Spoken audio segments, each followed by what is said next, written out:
Hello, Trombone Internet. This is Chris Van Hoff, assistant to the regional manager of the International Trombone Festival. We at the festival, of course, are huge fans of the pod, and we are really excited to invite you to attend this year's 2024 International Trombone Festival at TCU in Fort Worth, Texas. Dave Begnosh is our host. We have the world premiere of a brand new double concerto for trombone and piano with the Fort Worth Symphony. We have the American Brass Quintet. We have late night jazz featuring a Latin jam session. Like, everything is happening. All the cast will be there. It's the best hang in the world. And we hope to see you there. You can register for the festival still online at www.internationaltrombonefestival.com.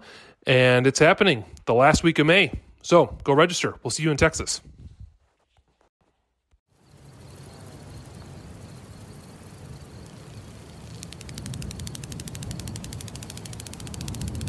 Welcome to the Trombone Retreat, podcast of the Third Coast Trombone Retreat. Today on the podcast, legendary trombone instructor and former International Trombone Festival Director, Jon Bohls. My name is Sebastian Vera, and I'm joined as always by Nick Schwartz. We're back. School is starting. Summer is ending. The retreat is over. The retreat is over. How you doing, Nick? It's good to see your face. Good to see yours too, Sebi Bebby. Wow, so that's a new one. Sebi Bebby, you know. Kiki liked it. He whined from in the corner. I take that as a whine of approval. How are you doing, Sebi Bebs? Kiki is a dog. Mm-hmm. I'm good. I'm good. You know, it's like I feel like a lot of people are experiencing that transition from summer back into reality. And especially this one is a little more intense because for a lot of people, it's going back to school for the first time or work in person for the first time. So it's like, that's why we haven't posted in a little bit because, you know, we had the retreat, which was quite amazing. And we'll settling into the year. We'll get more into our feelings on the retreat in the outro. I mean, that could be a whole episode in and of itself, just talking about, especially like you kind of talked about, like coming back to school right now feels particularly interesting and back to work because of coming out of this lockdown, I suppose. Yes, pandemic is still raging, but you know, it's oh man, it's been crazy. So. Yeah, thanks to everyone that participated. You know who you are. We had a beautiful experience, and we're so excited to have it for real again. But yeah, we'll talk more about it in the outro.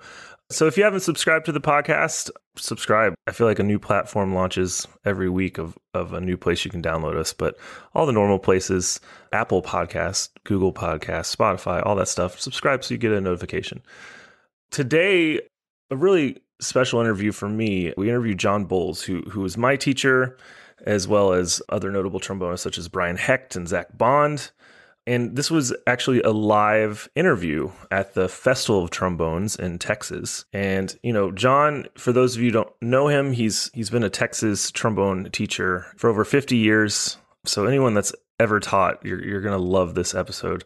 There's just so much wisdom, and he got pretty emotional at times. And the interview is basically, it was live at first in front of a group of students, and they were super into it the whole time, which, you know, you never know when you're doing something in front of middle school kids, like holding their attention, but they were all super into it. And this was just me and Jon, and Nick has listened to the interview. And so I'm really curious to hear your thoughts on it. Yeah. And again, I think we'll get into more of that after the interview because I don't want to give away too much up front. But yeah, I appreciated kind of hearing his story and how he got to be this really legendary teacher. Especially, it's so unique because of Texas and the way it's set up that basically anyone in any band program takes lessons.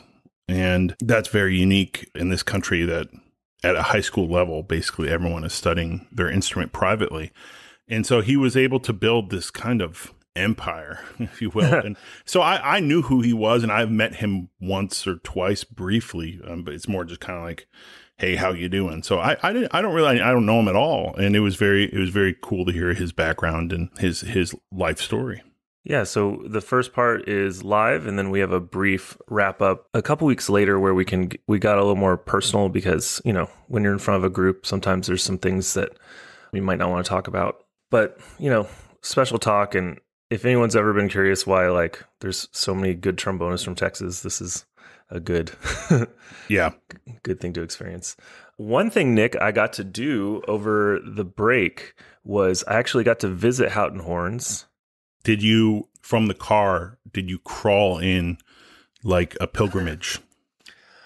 Wow, that's weird. I did. But when I rang the doorbell, they thought that was a little strange. So I stood up. But it's in Keller, Texas. It's this beautiful facility. It looks like a house.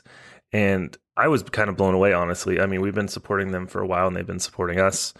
But quite an operation, super organized. They have the workshop in back where they're fixing horns and cleaning horns, and people send their instruments from all over the country to them because they're just really renowned as far as repair and cleaning. So that's a great service. And then they have different rooms. So I went to the trombone room, which was really beautiful, and they have a million, shires and tine and a million things you can try and mouthpieces and, accessories. And it was just a really cool experience. And I'm really excited because our mock audition winner at the retreat, Kurt Ida from Ithaca College, actually won a big gift certificate there. So I'm excited to see what he's going to get. And on top of getting your slide trombones in your bags of the gig varietal, you can get varietal. You can get some O for your valves, make them all smooth like when you mash them. Enjoy this interview with Jon Bohls.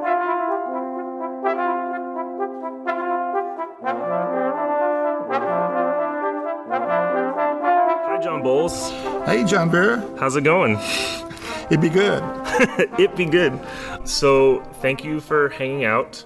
This is one of our few live face-to-face interviews. We haven't gotten to do this face-to-face in a long time. It's just me hanging out. I'm in Texas at the Festival of Trombones, which is a festival you and Brian Hecht and Zach Bond started how long ago? So this is our third one, but the COVID year was in between. So COVID, what's that? That nasty virus. I've never heard of it. Really? Yeah, it's really cool being back in Texas. So you were my teacher growing up in high school, and it's my honor to talk to you because when you think Texas trombone playing, first of all, when you think trombone playing, you think Texas trombone playing, and when you think Texas trombone playing, you can't talk about it without the influence that you've had. And so I'd love to just talk about your story. And is it accurate to say over 50 years of teaching? 52. Wow. That is a...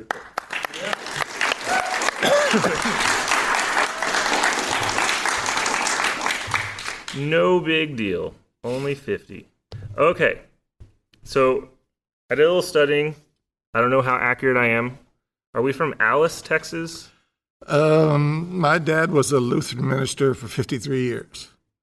And so right after I was born in Indiana, we moved to Kingsville. And then we moved up to Yorktown. That's where I started band, playing trombone, and then down to Alice. Okay.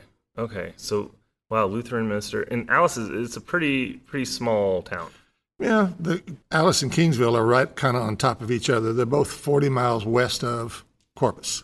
Okay, and very, very southern Texas, for those listening that aren't familiar with the area. Okay, and so your dad was a minister, and what did mom do? She was just the housewife. She played organ and directed the choir, usually at the churches where they were. Very cool. Okay, so you had a musical parent playing organ. My dad played saxophone as well. Really? Oh, wow. Cool. Did he ever play in church or anything? No, we did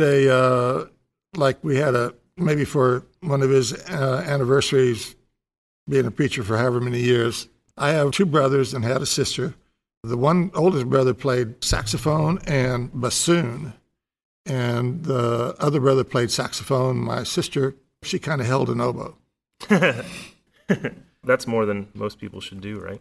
Oh, wait, your wife plays the oboe. There will be no oboe slander in this interview.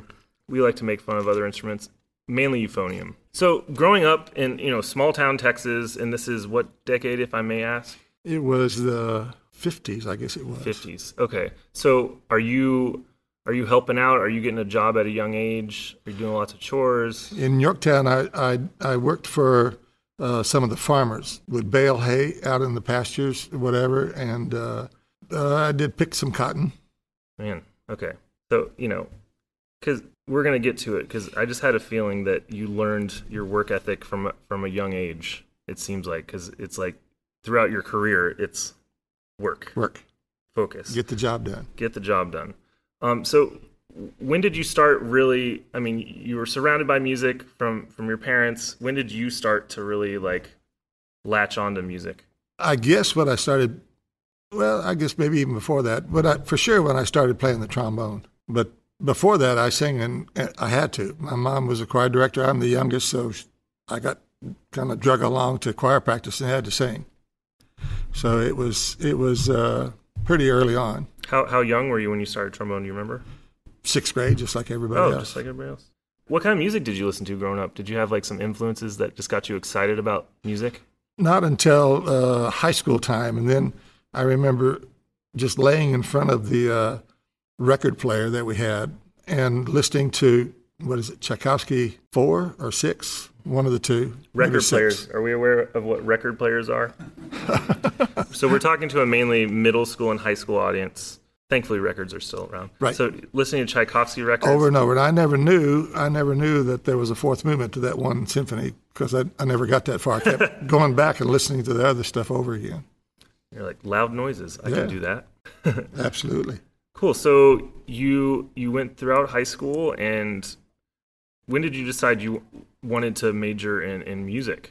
I knew when I was a junior in high school that I wanted to be a band director, and so I did that. I got a Bachelor of Arts degree, I guess it was, because Texas Lutheran didn't have a music ed degree at that time. Bachelor of Arts. So you went way north to Seguin, Texas, in 1965 to Texas Lutheran, which growing up in a small town, going to another suburb. It's suburb of San Antonio, could we say? No, it's not that. It's like 30 miles away, so I think there's enough in between. Okay, so similar vibe, and you had the Lutheran background with your dad, and I imagine it was a pretty disciplined household growing up. Yes. Okay. But I had a student teacher that wanted me to go to North Texas, and I said something to my dad about that, and he said, "Yeah, you can go to North Texas, but you have to pay for it. If you go to Texas Lutheran, I'll pay for it." Well, there you go. So, problem solved. That was it. That was an easy decision. Cool. So while you were there, you studied with Cal Schultz. Yep. What was that experience like? It was really good. I had a private teacher kind of in high school. He was the band director there in Alice, Bryce Taylor. And basically what we did was to every week go through it. I played from an outline that goes along with the Arvin Prescott book. And I had to play this week's worth of stuff, and then next week play that. If I didn't play it well enough, I had to go back and play it again. But Cal was my first real private teacher kind of person that was a trombone player. Bryce was a trumpet player. Right, and he was in the Marine band, real prominent music educator. Yeah. I couldn't find a lot of information about Cal Schultz. He came out of the Navy, one of the Navy bands. I'm not sure that it was in D.C. or not, but he also had a music store over in San Antonio. And when I got to Texas Lutheran, there were 3 of us as freshmen that came in that were all pretty decent players. But and it was interesting. The other trombone player was a left-handed trombone player, and so that was he had it built the way around. We sat next to each other, and man, at first it's like, what is this arm moving over here next to me? There's not supposed to be one over there. I'm curious why they haven't made more that way. Some prominent left-handed trombonist someday is going to get a custom one with a trigger made. Well, they've done that before. I played it with another one after that. Oh, really? Later, yeah. With a trigger? Yeah, and it's real expensive to get it to move over. Can't imagine. Change it around. Oh, man. Okay. Well, I'm sure I'll get a lot of emails about that now. I have one. Cool. So I'm sensing a trend. So you go on to Texas Tech, studying with Robert Deal, another military trombonist. So you have the strong father figure, you have the first teacher who is a Marine, the second teacher who is from the Navy, the third teacher that spent time in the Air Force. So I'm guessing just from those details, we had a lot of discipline and structure in the way we were taught. Bob was not just real. Well, Cal wasn't either. I mean, Bryce was. You play it this way. And Cal was pretty okay with things. I remember one time he got on me because I didn't practice very well for the lesson. And so, by golly, I was going to practice for the next one, and I got in there, and my chops were fried from practicing so much the next week. During the week, I couldn't play either. So it was 2 bad lessons in a row. But he was okay. He didn't come down on me real hard. Bob Deal was more your grandfather kind. He wouldn't necessarily get on you, but he would say, that wasn't very good. And do you feel like you have a little bit of all these teachers in you in the way that you teach? I think so.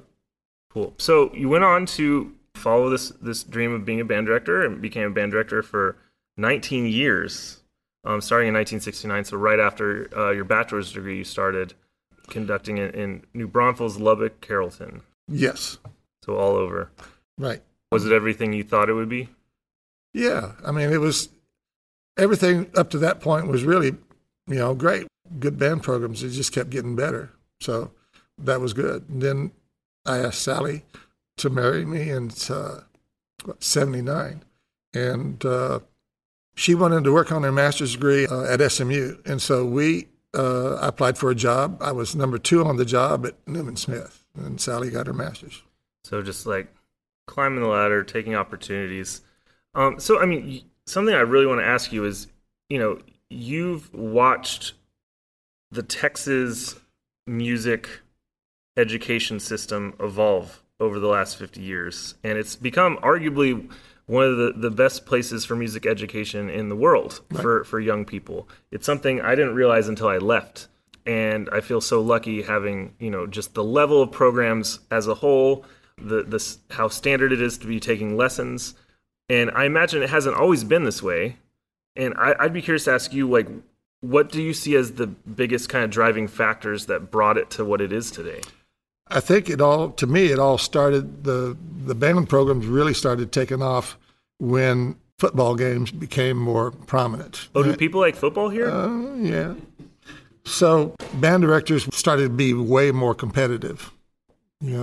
There were bands down in the Valley of Texas that, because the Ringling Brothers Circus would winter down there, they would get some of those acts to come be part of their halftime show against this school this one year. Well, then the next year, that visiting band director had to do something bigger than that. So it just everybody kept wanting to outdo the other one. So in a way, sports actually kind of fueled. I'm sure there's a lot of money infusion that helped from the popularity of sports, and then just the visibility of the band when so many people are attending the games, right. And then competitions evolve from that. And then just the city pride to say, well, our band played better than your band. We do love competition here, but competition can be a healthy thing, right? I think so.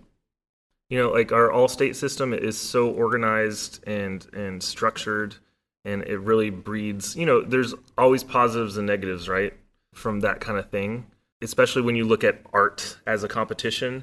Sometimes, right, we can get into the wrong headspace. Yeah, I don't want my guys to work at getting better to beat somebody. I want them to work better to get better, to be better. And if their better is better than somebody else's, that's great. If somebody else is still working hard and their better is better than theirs, that's fine. But I want people to get better because that's what we do. Absolutely. And so after 19 years of being a band director, you transitioned into private teaching. Right. And you've been doing that for 33 years. What caused the desire to want to do that? Did you just enjoy the one-on-one interaction more? I just got tired of dealing with the administration building, I guess it was, more than anything else. The superintendent and the assistant superintendents and people that had big control. I always had great principals to work with. And as far as the building principal goes, I could have stayed there and my principal would have protected me and helped me all he could. But I just got tired of administration issues that came up. And so I still love to teach. I love the trombone. And so I decided to go that route instead of looking for some. I got kind of courted by a fundraising company to come self for them, and it was an area that was right around where I live now. I wouldn't have to move. But I finally told the guy, I'm a salesman, but I'm not that kind of salesman. Yeah. So in these 33 years, the work ethic continues. At times, you were teaching as many as how many students at a time? I averaged mostly, I guess, in the last however many years, 60 to 65. I tried doing like 70 or so for a little bit, and that was just like, that's way too much. And that's 70 a week for listeners that aren't used to hearing that. And, you know, that's a lot of personalities to learn. That's a lot of names to learn. And that's a lot of like individual people. And obviously you've had many successful students. We have some here, Brian Hecht, who's now in the Dallas Symphony. We have Zach Bond. And you. And well, thank you. And so many lives touched over that many times. And, you know, like a private teacher is like, you know, sometimes it's the only person that a student is with one-on-one a week. And so you get really close with your teacher on the college level, on the high school level. And for me, you were like literally like my second dad growing up, you know, and it extends beyond just like I'm listening to you play Roshu today. You know, Bordoni, you mean? Bordoni. Ugh. And then, and it evolves. Like, so how do you, what part of your job extends past just I'm the trombone teacher? Oh, I think I should also, I still do what I did in when I first started band directing. At that point, I could speak grammatically incorrect because everybody spoke pretty good English, and that would get their attention, the band's attention. Nowadays, that's not quite the way, but I think I should still, you know, pronouns. We got to say pronouns. We got to be literate. We got to be able to speak correctly and do thoughts and you know. I think that's part of my job too. I think it's part of my job to help with responsibility. Bring stuff to your lesson that you're supposed to do. Be practiced. Be prepared. If you're not, then you know you're wasting your parents' money. You're wasting my time. You know? And even if they're not going on to perform someday or play the trombone for a living, these are skills that you're teaching a young person to help them throughout their lives, right? I think so. Just, you know, all those kinds of things. Be responsible. Be responsible. I try to tell them that, especially when they get their driver's permit. I say, well, there's that R word that keeps getting bigger, you know, gets bigger all the time. And you better pay attention to that. The R word? R word. What's that? Responsibility. Responsibility. So I wrote down a lot of questions that I just kind of want to ask about is in someone with your unique experiences with spending time with so many young people in such a pivotal part of their musical development. With beginners, when you're starting with a beginner, what have you found is the most, because there's so many ways to start and there's so many ways to overcomplicate things, and you have a blank canvas with a 11-year-old kid that is just starting. What have you found is like the most effective fundamental aspect of playing you start with? So the first lesson I ever want to do with a beginner, I want it to be an hour long. And out of that hour, the first 20 plus or minus minutes, we talk about breathing, how to take a breath. And we go from there to, I put the mouthpiece, kind of place it on their face and have them take it away and put it back, take it away. And then we take a breath through the corners of the mouth and work on that. And then I show them how to get the trombone out of the case. Got to do it this way, in this order. Yep. And if they don't do it in that order, I stop them and we just go back and start over again until they do it the way I taught them to do it. And I take it apart. If they did it right, I take it apart, put it back in the case, and do it again. Do it again. It's just repetition. And then we talk about left hand and then right hand, to be able to do that. And it's always fun to watch them, get the left hand grip. Okay. All right. Now, put that mouthpiece back where I put it before with just your left hand. Okay, well, let's try that again. And once we kind of get that, then get that going, because the left hand's got to be responsible for holding, and the better that is, then they quit squeezing so hard with the right thumb. Mm-hmm, mm-hmm. So anyway, then we do right hand, and then we put it up together and all that kind of stuff, and finally by the last 10 minutes, we actually play a note. and I don't care what note comes out of their horn. What I do is first is I sit kind of almost like I'm facing them to start with, and so when it's time to play, then I put my horn to my face and I go, all right, so I'm going to do everything we talked about, the breath from the bottom to the top, and I play the biggest, fattest, fourth line F that I can, almost right straight at them, and they go, just bam, and I say, was that loud? And they say, yeah. I said, no, it wasn't. That was just big. Mm-hmm. That was big. That was a big sound. I used to use Arnold Schwarzenegger, but people don't know that name so much anymore, so I use Dwayne Johnson. Do you know who Dwayne Johnson is? People don't know who Arnold Schwarzenegger is anymore? That's so sad. Do you guys know who Arnold Schwarzenegger is? Okay, okay, good. Yeah, not. Thankfully. Anyway, I changed to Dwayne Johnson. Okay, so that's safe. You must make a sound like Dwayne Johnson looks.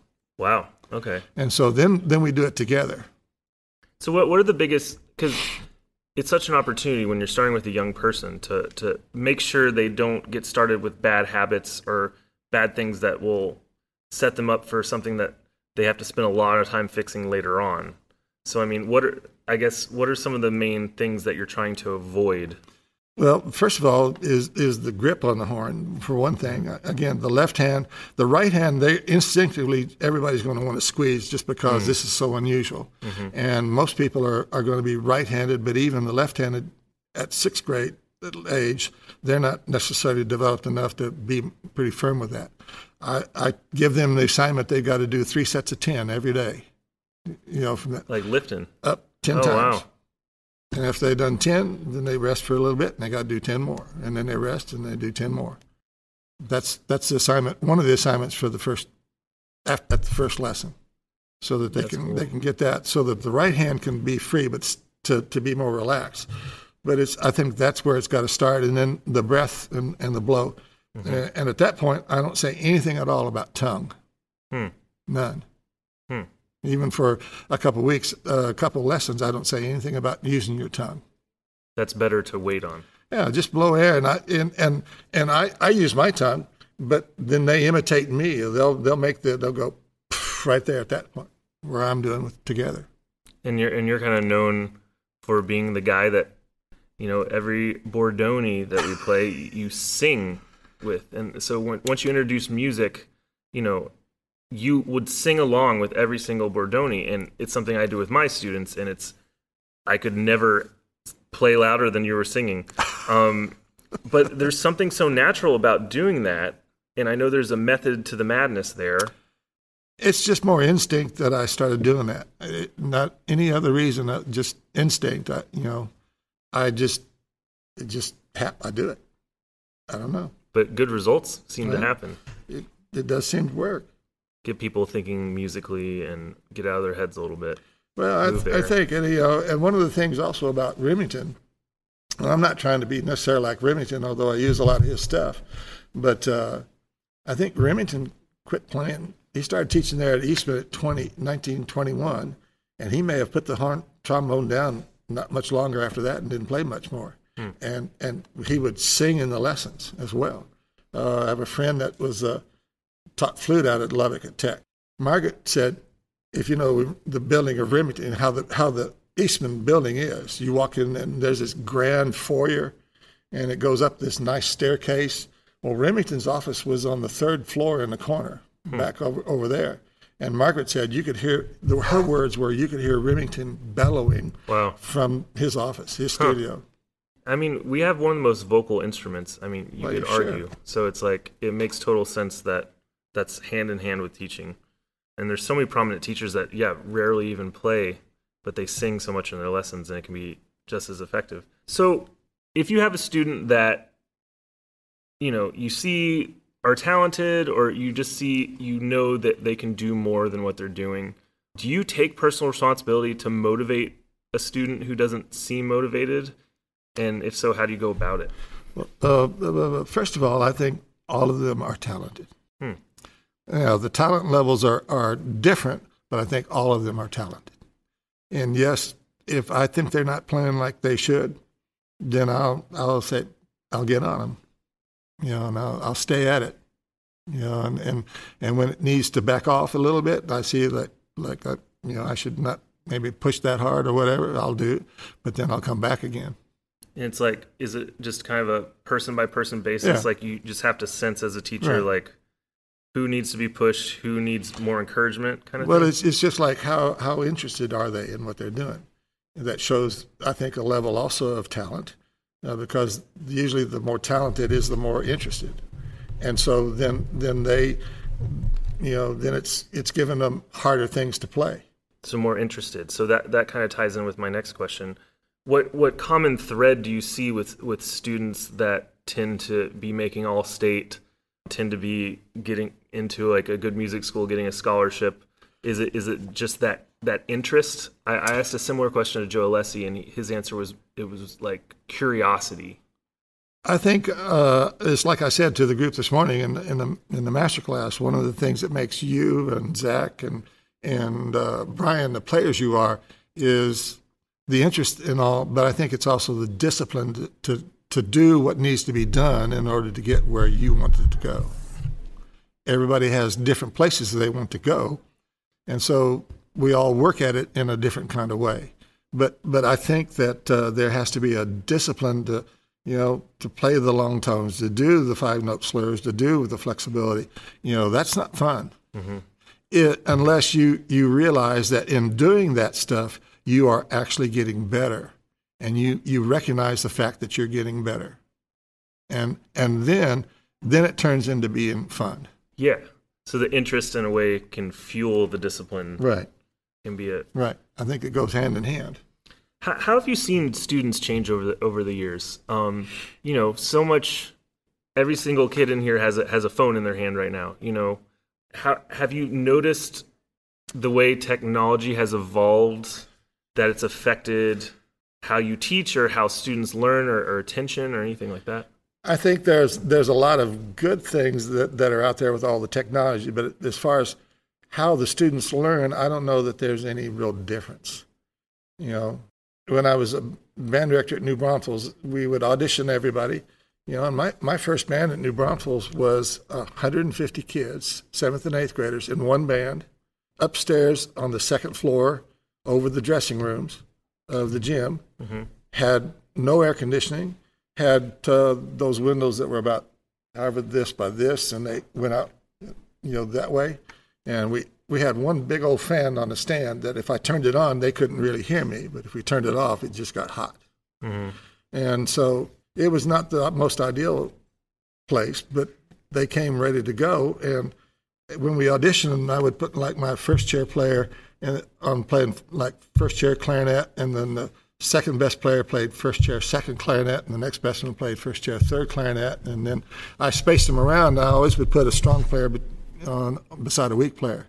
And it was some of the motivation which kind of helped me too, along the way. You were a beginner in the 6th grade, but it was a class of all the instruments. And then in the 7th grade, Yorktown was so small, you were in the high school band. There was no middle school band. And at that time, there was a senior girl trombone player. I can't remember. It seems like her last name was Williams, but I can't remember her first name. And I just looked up to, she was tall. So I looked up to her in lots of ways, but I wanted to play just like her. Mm-hmm. So I would practice. And so I did that with those kids along the way.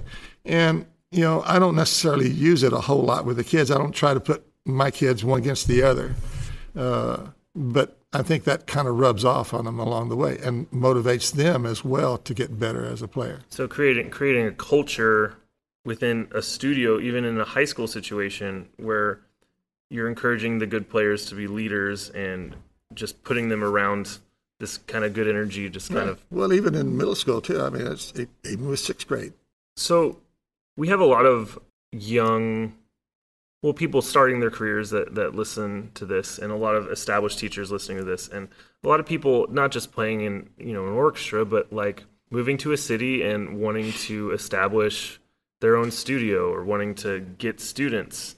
And Texas, we're kind of spoiled in a lot of ways with a lot of people wanting to take lessons, but it is competitive. And like, what advice would you give to a young person starting their career that wants to establish themselves and get more students and middle school students, high school students? I think it kind of is the same way as if you're a player coming to a town somewhere. You know, one of the things that I did when I started band directing, after I quit band directing, was to take a lesson from a guy named Chuck Mondernach here in town. You know, Chuck was the principal of the opera orchestra and personnel manager of the opera orchestra. And in Dallas, and had studied some in the summers with Remington. And so I took a lesson from Chuck, and Chuck's wife at that time was going through some really bad issues with cancer.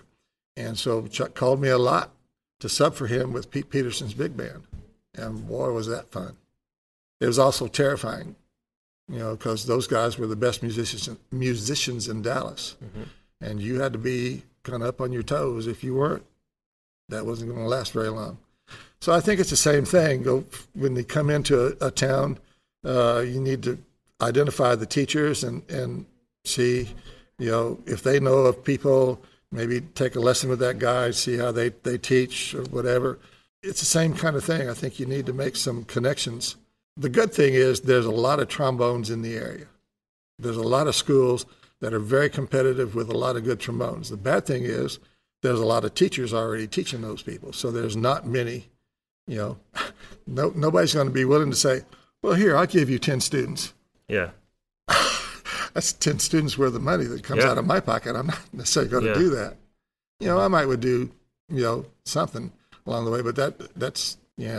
So, I mean, a common theme with our podcast is we talk a lot about relationships and how much of our career is based on that. And you can be really good at what you do, but in any profession, it really, a lot of it comes down to people you know and people that trust you and people that want to work with you.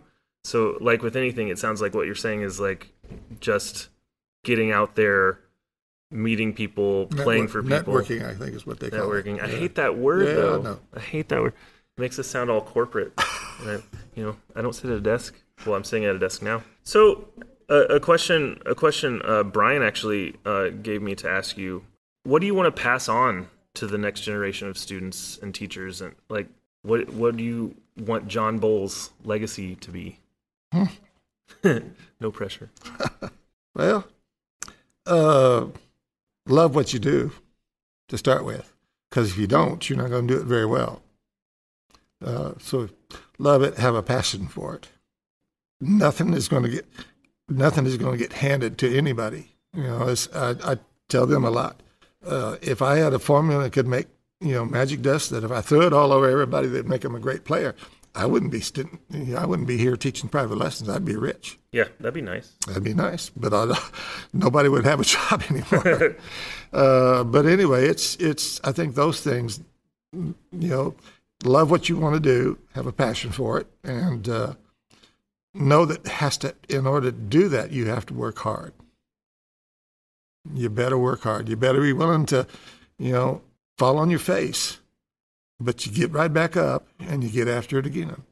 You know, in the room, I don't have them up now, but before they did this remodel, I had a bunch of quotes of Vince Lombardi all over the wall, which I think that they were amazing because they were not about football, they were about people, and that was one of those things. You know, that came across in a lot of those quotes. You know, you just got to work hard at what you're doing. There's nothing going to be given to you. If you want to be good at something, figure out the best way you can do it that'll make it get across and be done well, and then, you know, be willing to adapt. What's your proudest moment as a teacher? Moments. Well, there's a kid still working here in town. He never was the best player, but he would. I'd ask him a question in the 6th grade, and he'd look at me, and he'd say, "I have no idea." And he did that in the 7th grade, and I let it go. But then he started at the 8th grade, and I said, "Can't do that anymore. You have to know what a quarter note is, what this note is, what the position is. You have to know all that stuff. And he was so proud of himself for doing what he did. And it wasn't just me, but it was all of us together to get It's okay. to get to that point. So it was just like the simple fact of seeing someone, the light turn on of belief, Right. that he could actually do. Well, and they all do. There's all lights for everybody. And you get to see that at a young age. Right. And that's what was so much fun for the longest time here in Coppell. I was the only trombone teacher. So if they were good, it was my fault. If they were bad, it was my fault.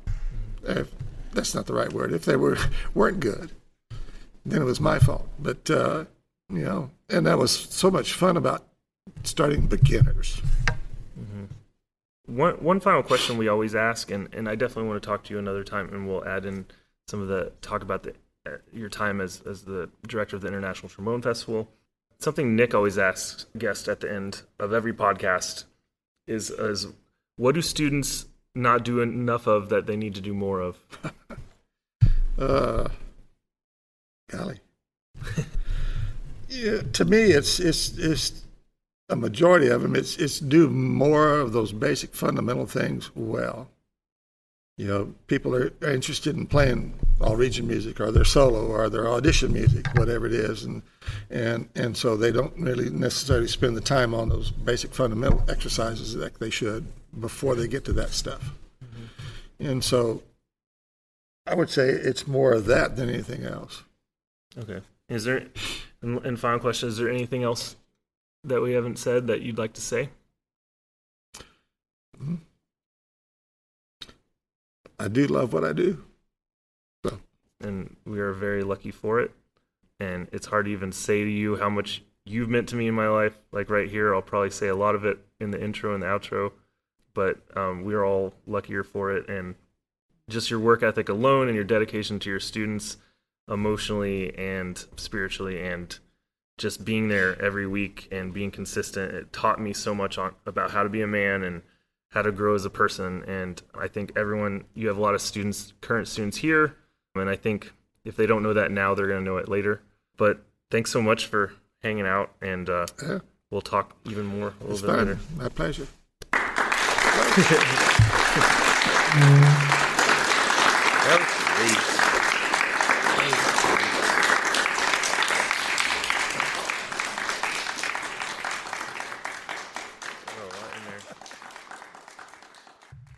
Okay, so we're recording now.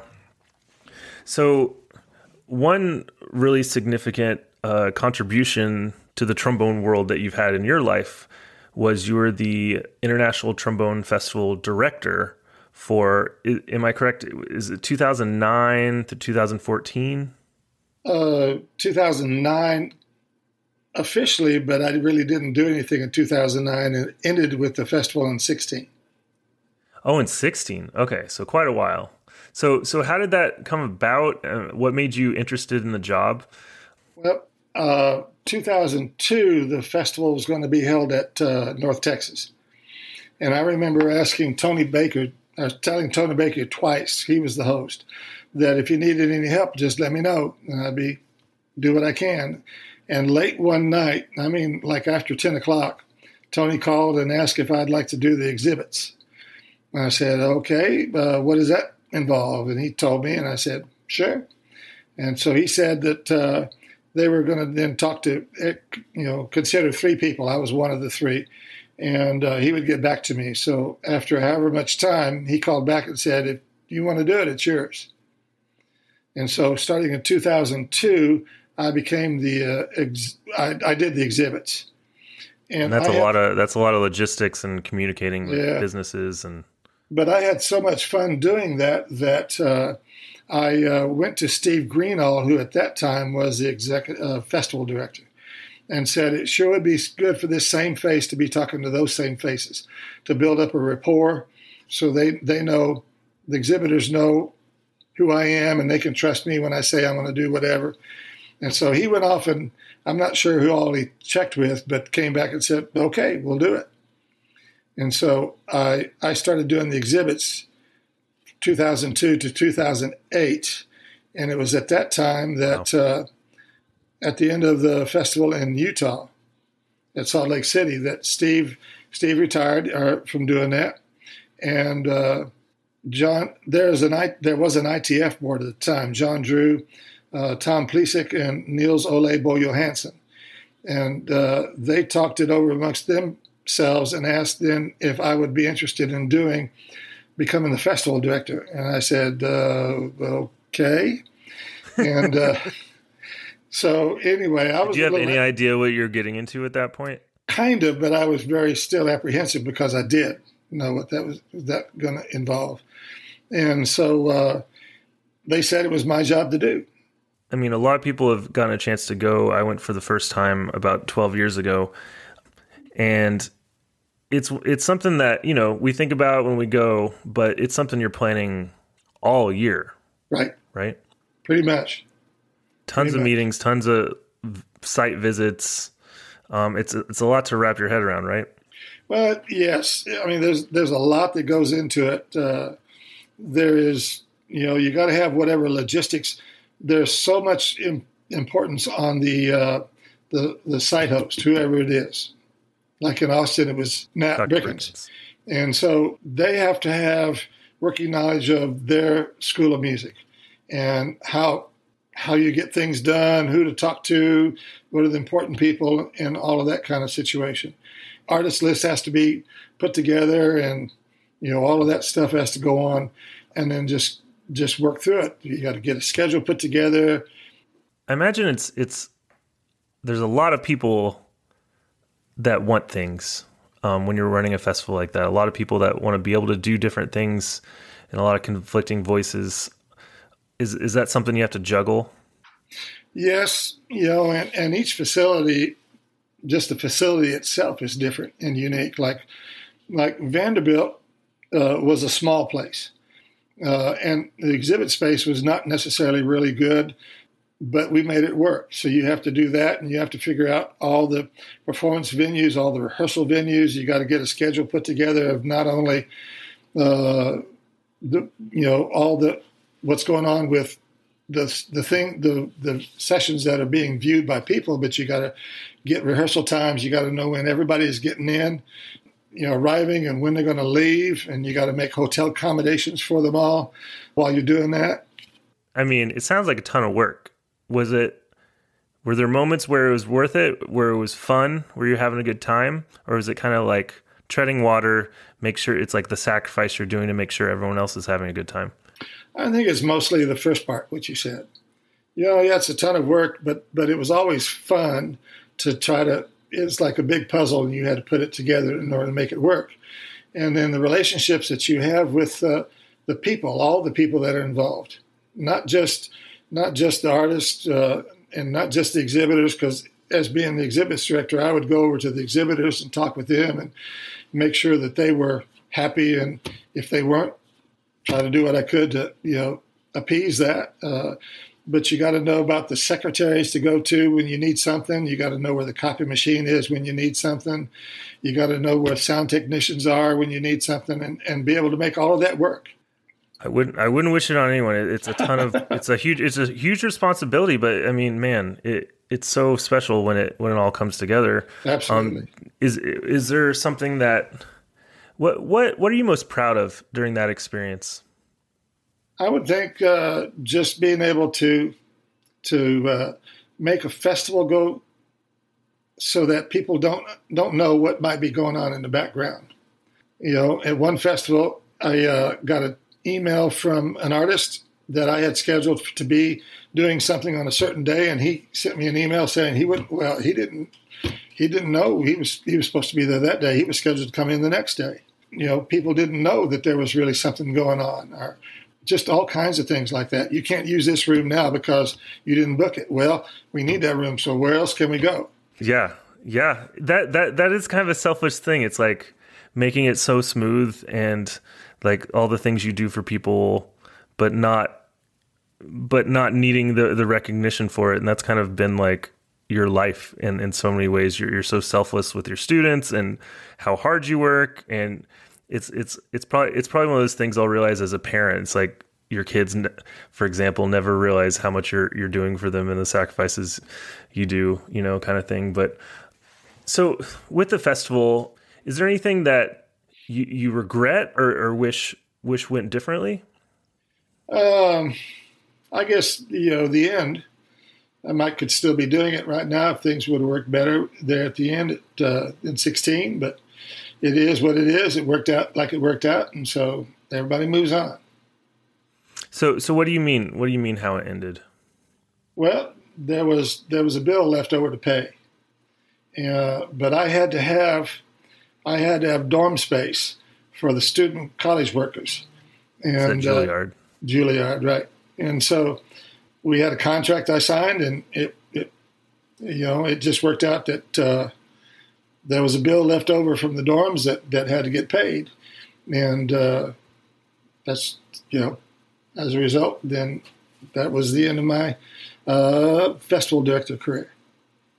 So it seems like you had to fall on the sword a little bit, but I feel like there's probably a lot of details that were missed by a lot of people for that to happen.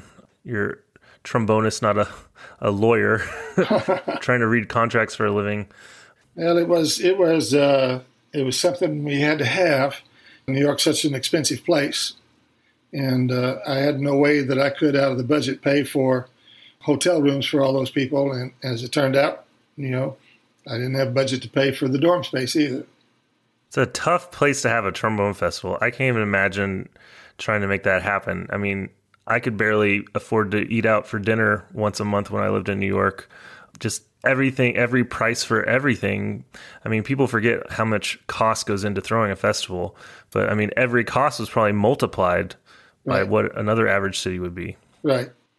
So it was a unique situation, and I wished it would have gone better. I mean, the festival I thought was great. I thought everything there happened well, and it was all.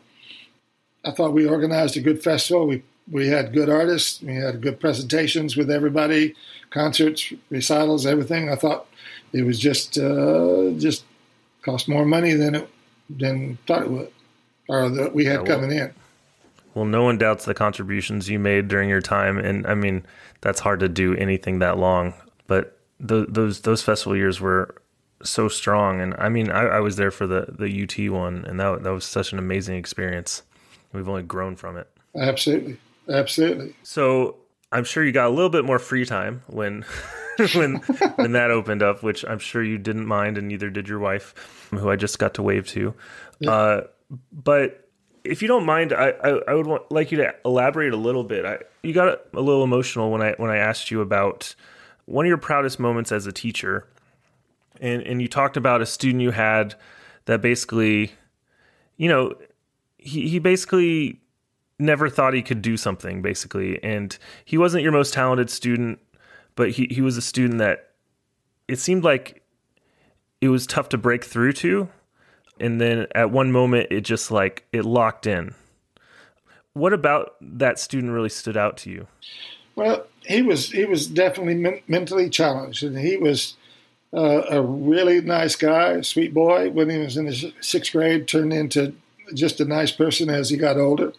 But he got along. To me, it seemed like he got along a lot of time on just kind of saying, I don't know, and just let everybody else kind of make him or do for him. And I didn't. I was at a point where I wasn't going to do that anymore. He had to do for himself. He had to know. He had to have the knowledge, and it was that way. And he accepted that. I mean, he just went on about the business and learned. And in Texas we have that PML list. Class 1s solos are the hardest solos. Class 3s are the easiest. So he never was going to ever be able to play a Class 1 solo, but he played Class 2 solos and played them pretty well. He operated at the highest level of his efficiency that he could. And I have another student that's similar to that now, and I've done the same kind of thing with him, and he's getting better. I think that sometimes that kids like that will, they'll take the easy way out as long as they can until somebody says, nope, no more.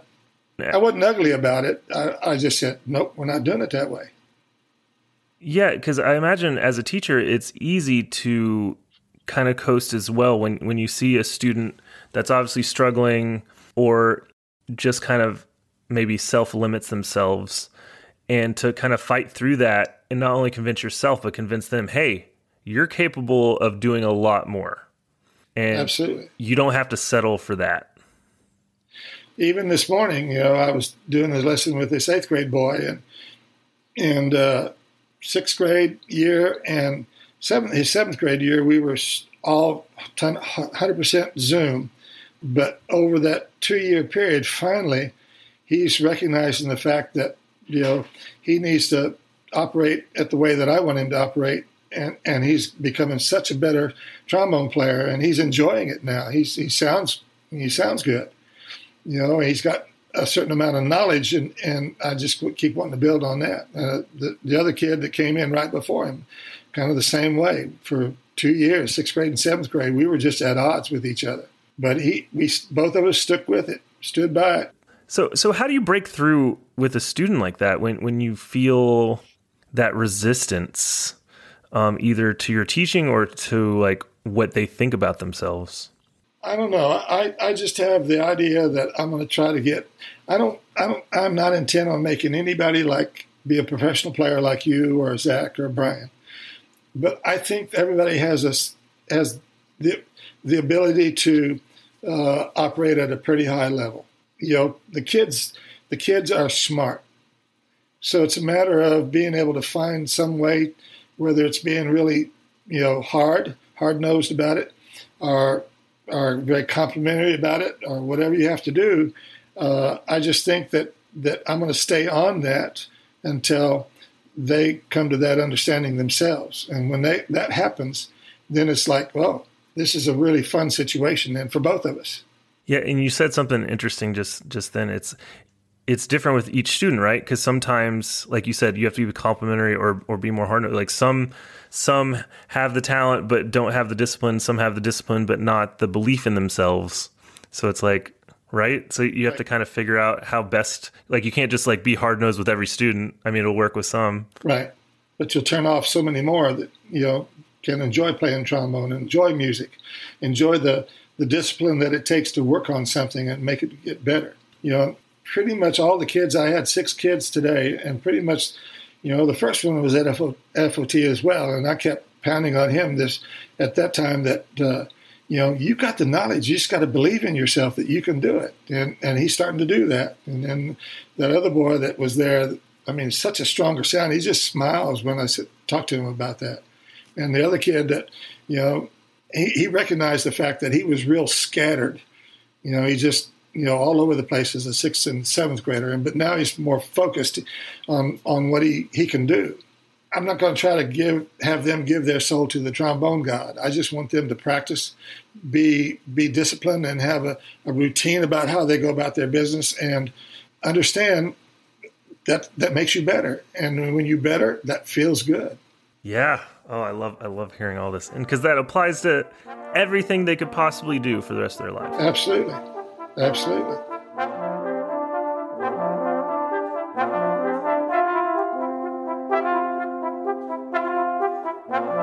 Good job, Seb. 2 back-to-back live interviews. And I think we're getting the hang of this interviewing thing. Man, we should just hire some guy or girl to come on the road with us and just set everything up, because it's so stressful. Some person.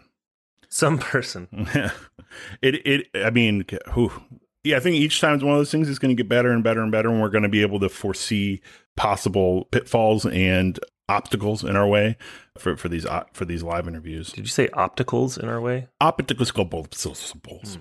Yeah, with the pandemic and everything, how everything's evolved. Even doing interviews like this on over the computer has become incredibly personal too, and so well done that it almost feels like you're with the person. So, getting to do it this way is really cool too. But any chance we're going to get to be like face to face is always really cool, especially in front of an audience. Yeah, that was definitely a different experience than doing it over the computer. You're thinking about how you're sitting. You're thinking about Where do I put? What do I do with my hands? Like Talladega Nights. What do I do with my hands? Like you're on a date. Yeah.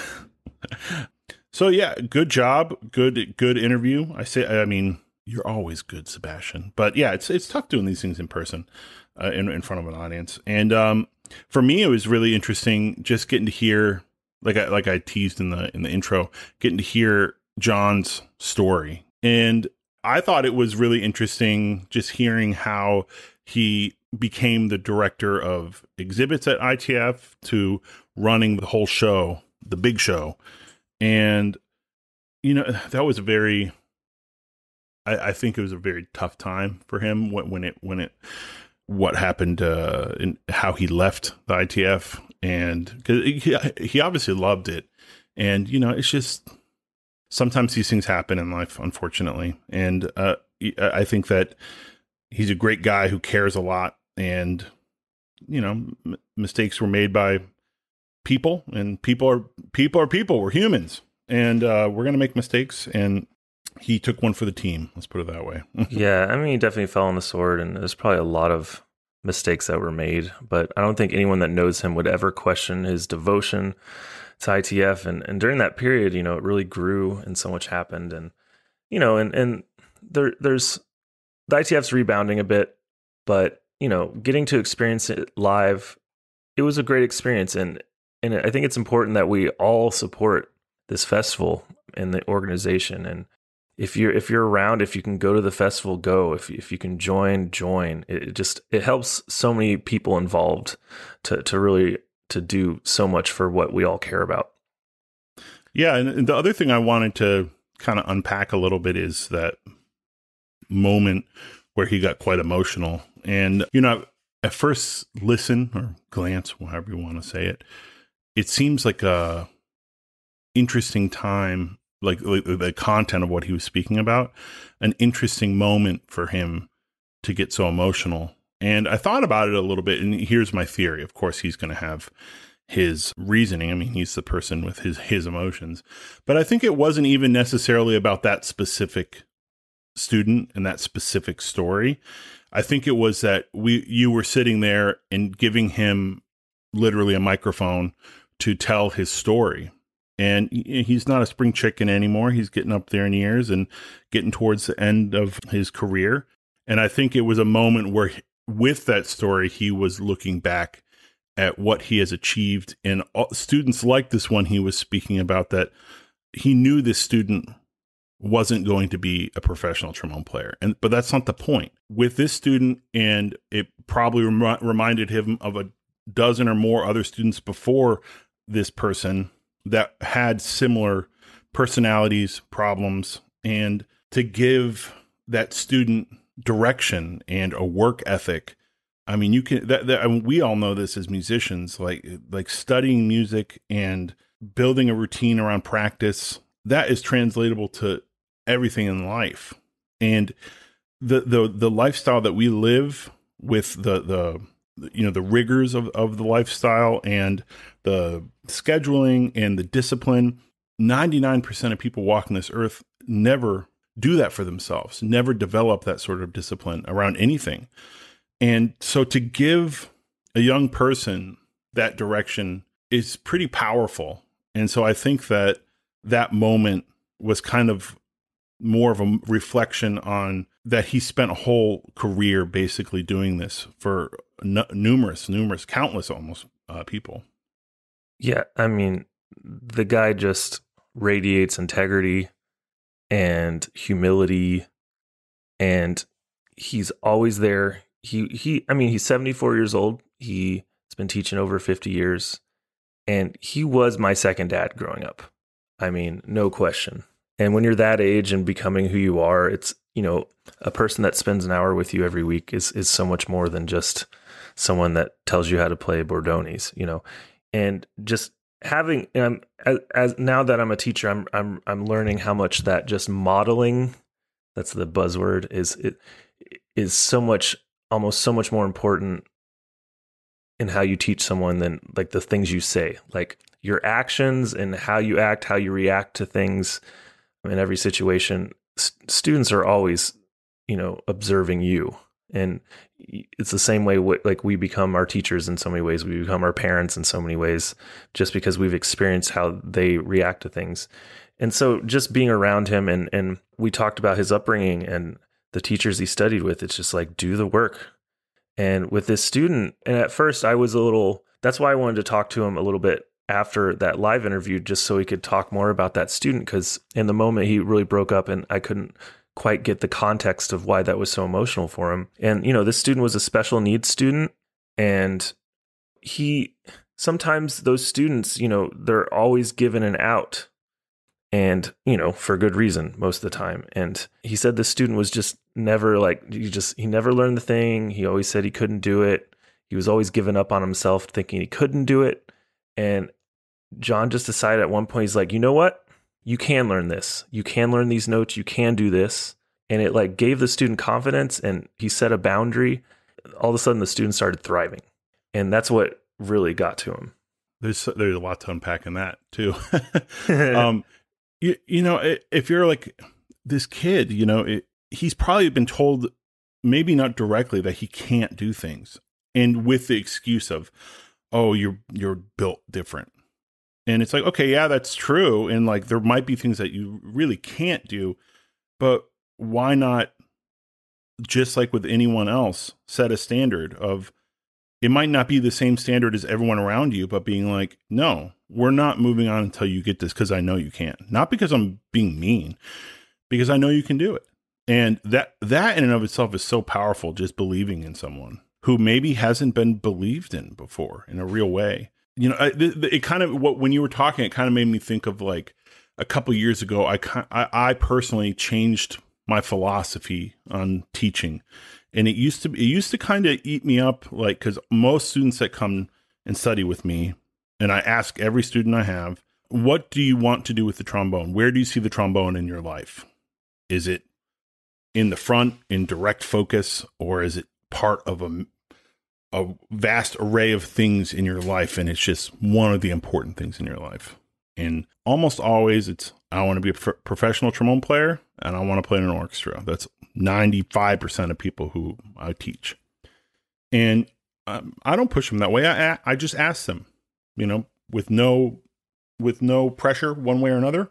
And so I used to beat myself up if I thought, well, maybe they won't end up in an orchestra. And then it transitioned to, well, I know that that's not the only way to be a successful musician.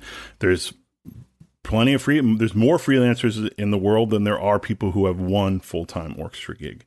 So there's plenty of people out there making a living being a musician in a different way than maybe they envisioned growing up, but are very, very happy. So then from there, I transitioned more into, my job as a teacher is to set them up to be successful in the world.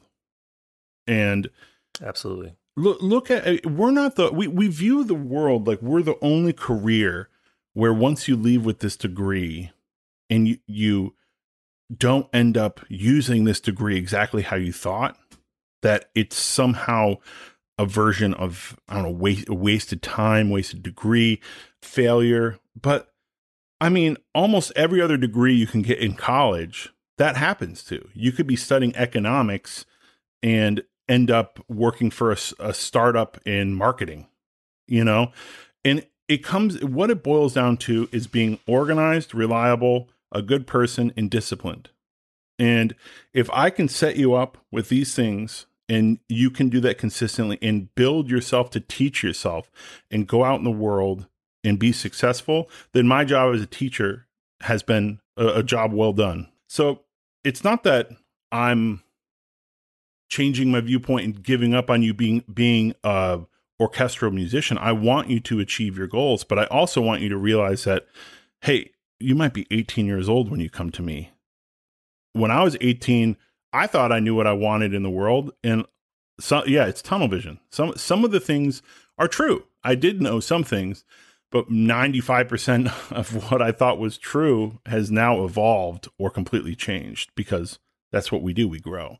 So I think that going back to Jon, I think that was kind of one of those things that he helped this young man realize that he has more potential and more ability than he thought, because he finally believed in himself, because someone else believed in him. Absolutely. Yeah, when you can let go of that as a teacher, let go of like, if not 100% of my students either play in orchestra or doing this full-time for a living, I'm a failure. Teaching education and academia is so much more than that. You're teaching the whole person.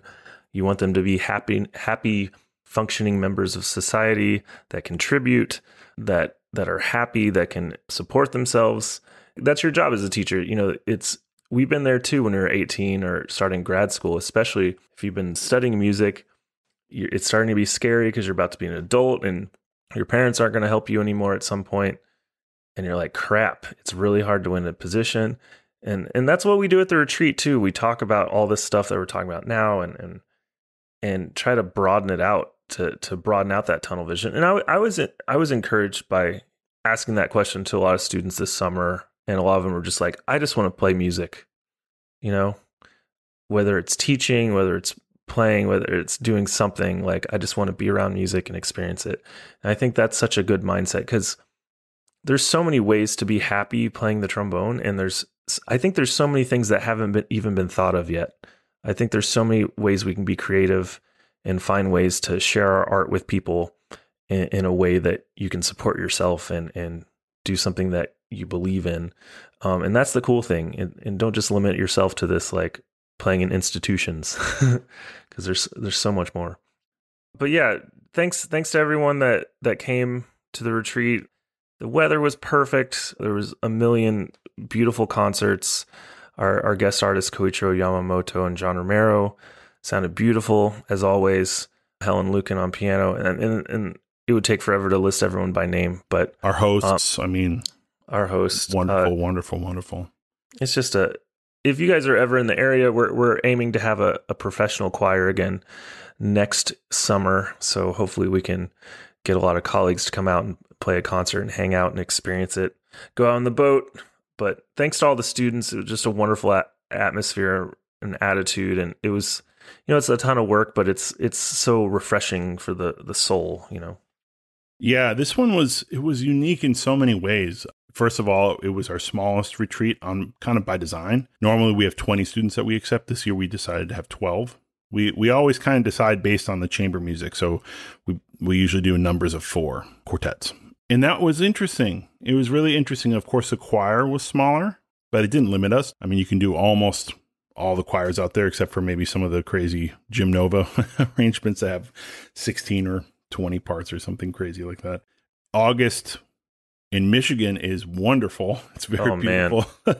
And check out our Instagram and Facebook. We have some great photos from the retreat. There's a great one of John Romero, both jumping off the boat, full starfish mode, just arms stretched out, legs stretched out. And also there's a video of him doing a backflip. And we'll be interviewing him soon. Yeah. As a tease. So yeah. I'm really looking forward to that. Hashtag Romero tease. Great experience. We'll be posting recordings and videos throughout the year of that experience. But we look forward to the next one. We're already about to announce the dates for the next one. So stay tuned to the website for that. Hey, Sebastian. Yes. Did you know that you're talking to a celebrity? No. Well, yeah. For the first time since we started this thing, I got recognized on the streets of New York. Really? Yeah.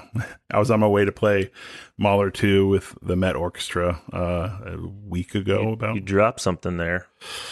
I'm going to push through.